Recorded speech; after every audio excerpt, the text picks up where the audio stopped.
Welcome to another episode of UCRD Reviews. So today we have an older release to take a look at. This one came out June of 2017. This is the G Fighter version anime.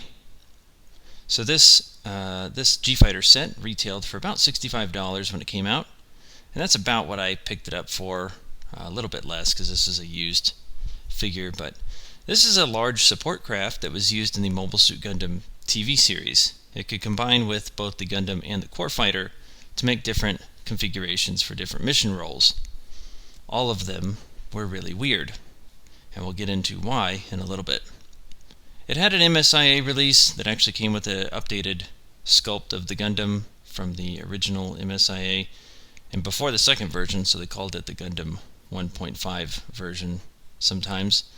And then it had a Gundam Fix release as well. But it's been a while since we've had an updated G Fighter sculpt.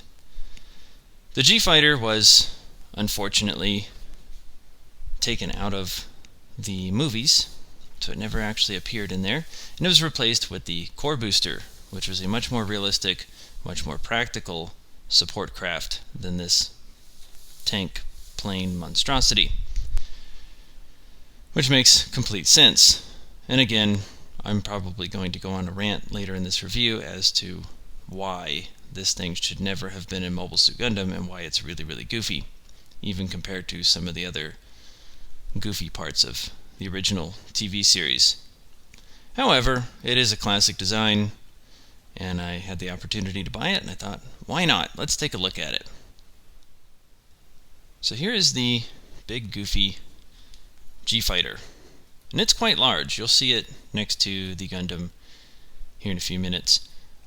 You do have two beam cannons up here, which can move around independently, and they are effect part compatible, and they do rotate as well. I think it'll do a full 360 as the cannon barrels hit everything on their way. And you do have a opening cockpit, which is pretty cool. You have a little sailor in there.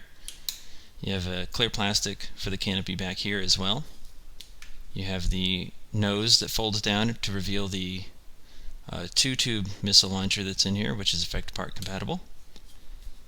You have the wings here, which can fold up and down, and then the pieces here will actually go backward as well, and that's more for the G-armor mode. And they do fit very securely. They kind of lock in.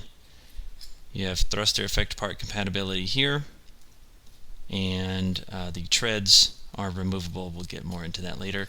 And then the whole piece can be separated into the A part and B part, and there's little like tabs and things inside of there.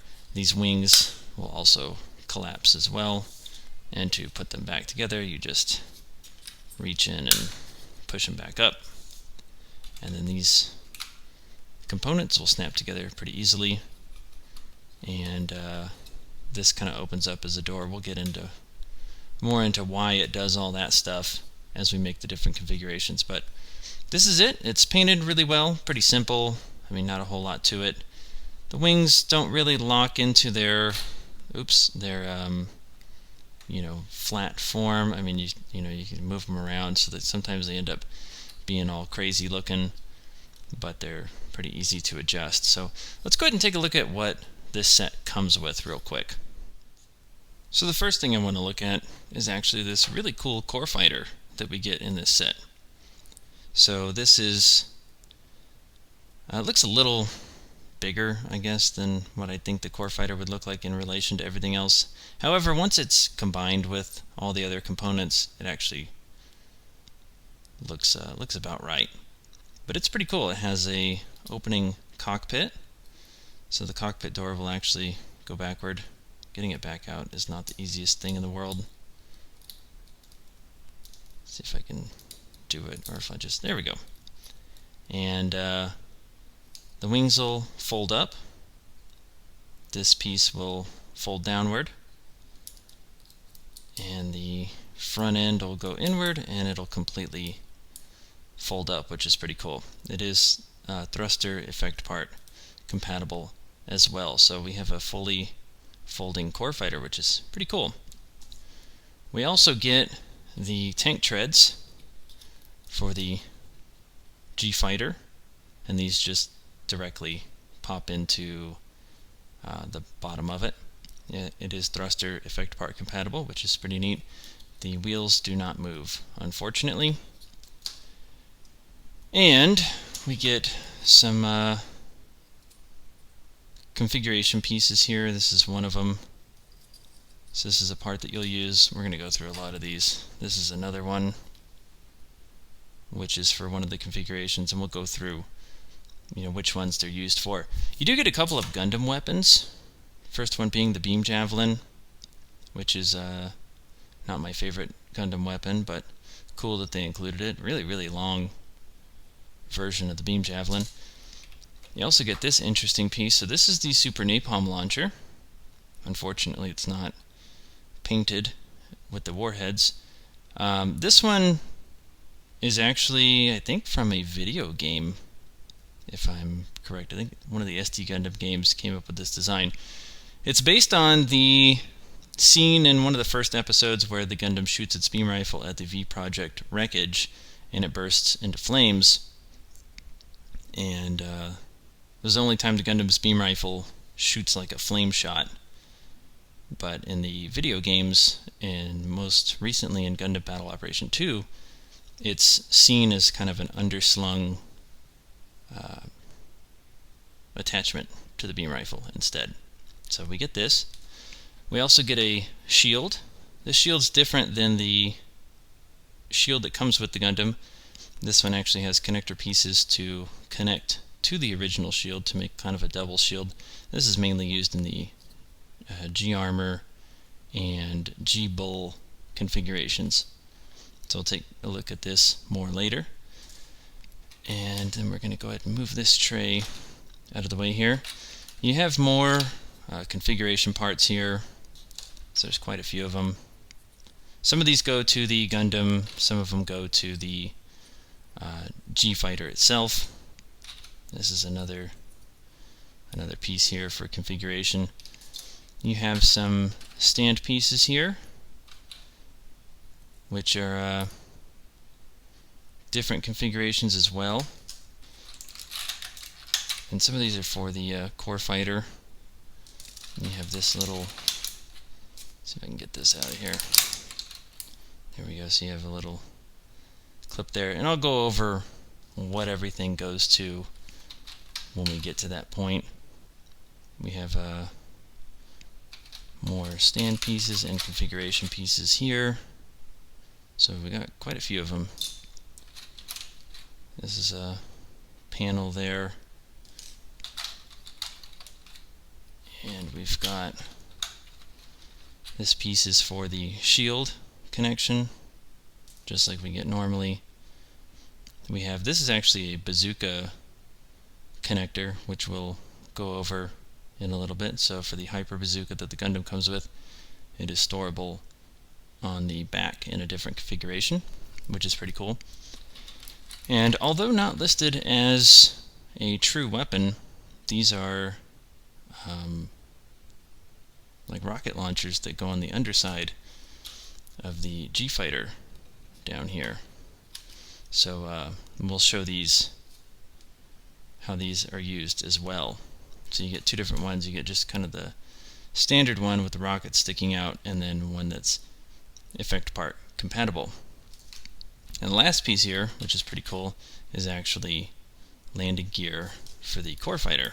So if I put the core fighter back together, or not put it back together, but make it into a regular core fighter again, this piece just snaps into the bottom of it, and it has landing gear. And you do want to be careful of the wheels, because I'm sure they're breakable, but it'll just kind of sit there. It also comes with some really cool effect parts. So you get the effect part in the other tray that is for the nose. So this just kind of pops right in like that. Looks really good. Color looks nice. You have the missiles here. Looks pretty cool. You have 4 different thruster effects. These are all straight pegged effects. You get 4 of them.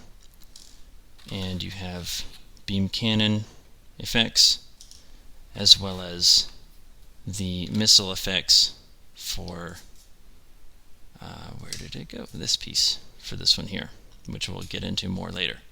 So let's check out the different configurations real quick. So we'll cover one thing with the G-Fighter first.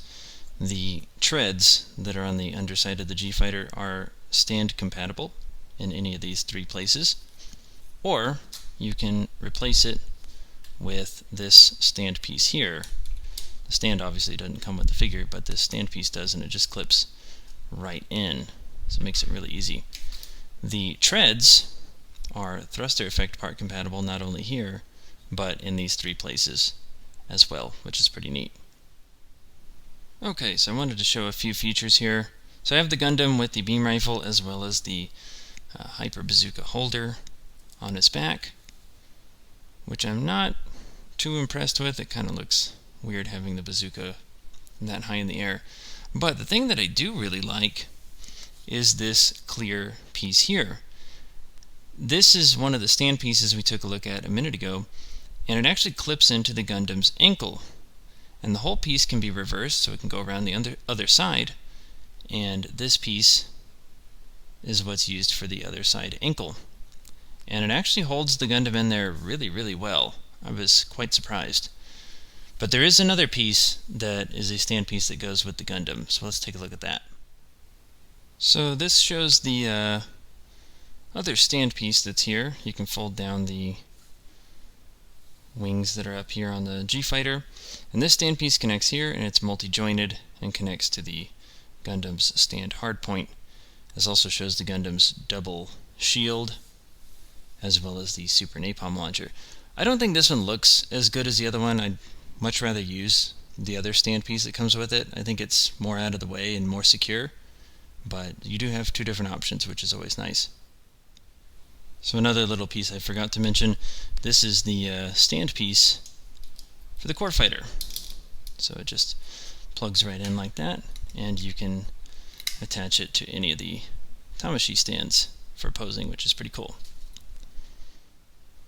So the G-Sky is a pretty simple maneuver. You need the bottom half of the Gundam, and this piece that has the peg toward the bottom, so it can peg in where the Gundam's stand connector is.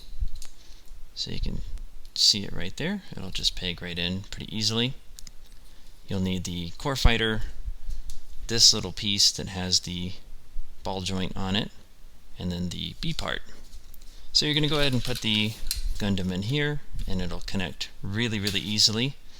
And then this piece, you want the piece configured like this, and it'll sit right there. And then this should attach to the bottom of the Core Fighter, right like so. And get it kind of oriented, and you have the G-Sky, which is pretty interesting. Now for the G-Sky Easy mode, we're going to remove all this. We're going to ditch the Core Fighter piece here, and we're going to go ahead and use this piece that I just took off of the Gundam, as well as this new piece that has the a similar connection point, and these will simply attach like so, and you'll put these into the B part there, and then attach your Core Fighter. So the easy mode was so that they didn't have to use the Gundam and render it kind of useless while they were using these configurations, which makes total sense. Why not always use this instead of having to use the bottom portion of the Gundam?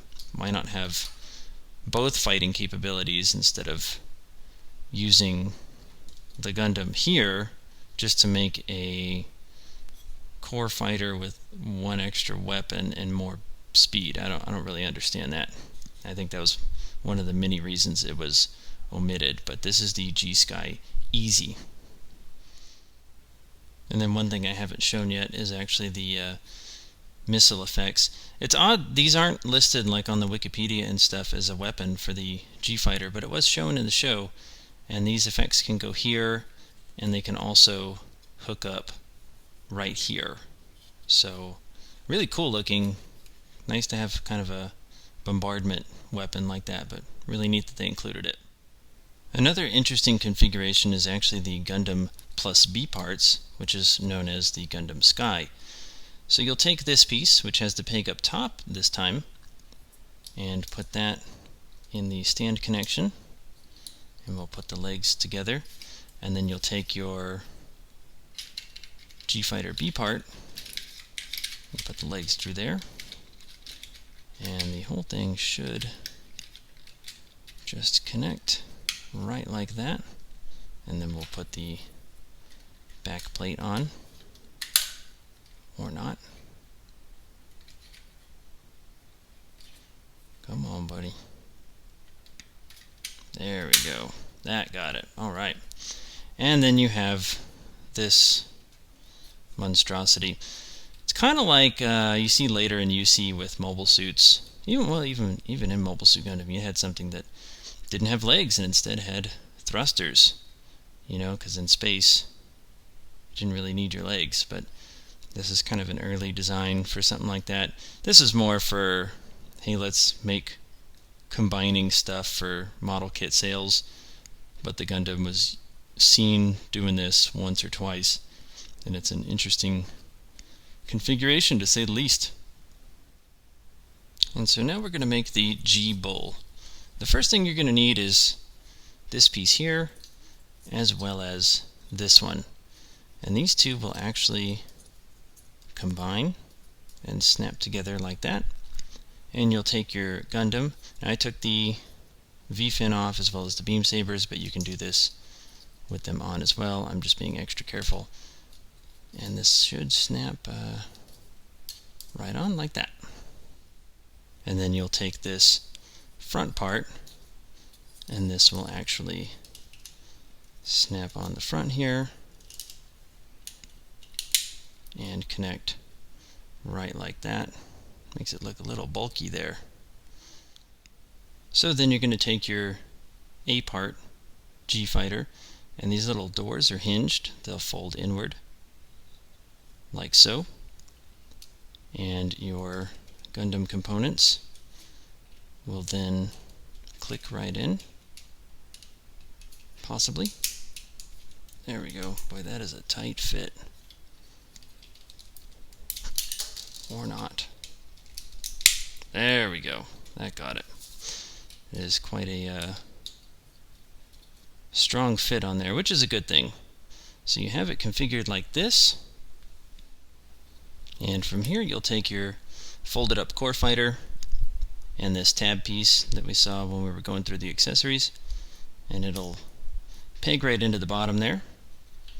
You'll slot it right into the Gundam base piece, and then your tank treads, you'll see there's 3 pegs. You want the booster facing backward, and we'll just peg this thing in here. Gotta get that back one in there. Well, maybe not.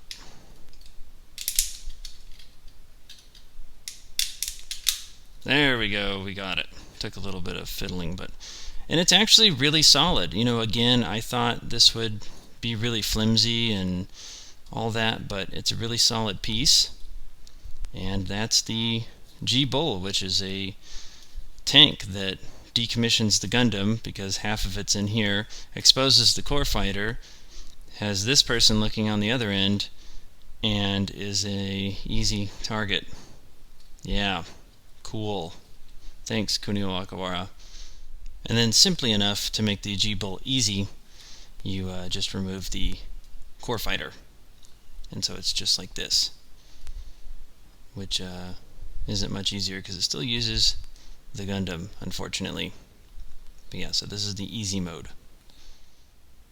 For the G-Armor configuration, you first need to have your Gundam figure with the doubled shields. From here you'll take this piece, and it has a peg up here on top, and that'll attach to the Gundam's backpack. There's also two different pieces like this. They look almost identical, except one has a peg up top here, and the other one has a peg toward the bottom. We're going to take this one and attach it between the legs and into the stand hard point, like that. Now this configuration will use both the A and B parts for the G Fighter. So I actually took the V-fin as well as the beam sabers off for this, just to be on the safe side. It says in the instructions you can keep them on though if you wish. So you'll take the A part here, and there's two big openings there, and it'll plug these pieces in right like so pretty easily. So it'll lock in like that, and then you grab the B parts, and I have them configured like this.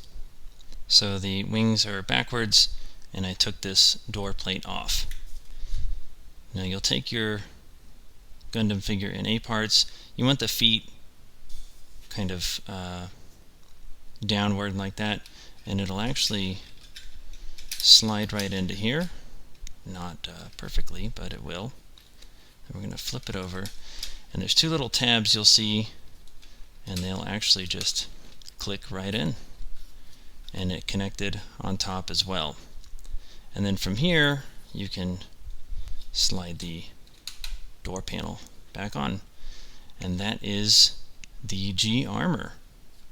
So you can kind of orient the shields a little bit, but it's actually really stable. I was surprised. I know the MSiA version was a bit floppy, but this one's really stable. So you can take the let me take all the thrusters off the set here, and this will clip on, and then what you'll actually do is pop the wings up, and that's for when it's driving around on the ground like a giant unnecessary tank. So pretty cool configuration. I do like this one. So let's go ahead and talk about the G Fighter real quick.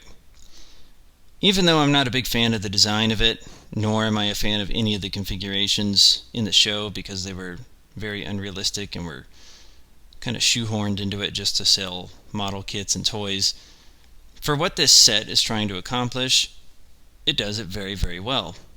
Each of these components is not flimsy like the MSiA version, and it works very well. Everything snaps together, everything works as it should. It has all the true modes, including the, like I said, the G-Bull Easy and G-Sky Easy. And it looks really, really great too. You have a lot of neat effect parts, and you have weaponry for the Gundam that was omitted in its original release, which is pretty cool. You even have opening cockpit doors on both the G Fighter and the Core Fighter, and a fully transforming Core Fighter as well. So this is a really neat set, really great set for the money that you spend on it, and I'm glad that it was a really regular release. It does have a P-Bandai version that is the real type colors, and it comes with the real type Gundam if you want something that looks a little bit different, but is essentially the same thing.